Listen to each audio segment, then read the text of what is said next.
Missing लिंकवर प्रश्न केला की महाराष्ट्राचा अपमान कसा, एकेरी उल्लेख करत राज ठाकरेंचा मुख्यमंत्र्यांना जळजळीत सवाल. बघून घेईन वक्तव्याचा हे समाचार. तर आपल्या पक्षाचा मिसिंग अजेंडा शोधा, भाजपचा पलटवार. शिंदेंसोबतच्या भेटीवरून संजय राऊतांचा शरद पवारांच्या विश्वासार्हतेवरच सवाल.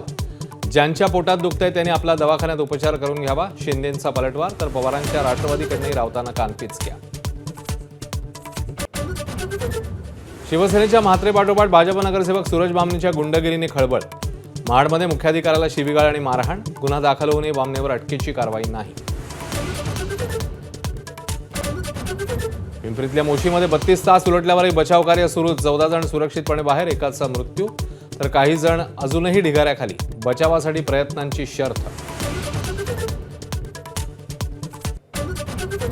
वसई विरारमध्ये पाऊस थांबला तरी लोकांचे हाल कायम. पाण्याच्या वेढ्यात अडकलेल्या वसईकरांचा अंधाराशी संघर्ष सुरूच. तर अनधिकृत बांधकामामुळे धारावीपेक्षाही वसईची परिस्थिती वाईट. पालकमंत्री गणेश नाईकांची हतबलता. मराठवाड्याच्या परभणी, हिंगोली, नांदेड जिल्ह्यात रात्रभरात 4 भूकंपाचे धक्के. अनेक घरांची मोठी पडझड, परिसरात दहशतीचं वातावरण.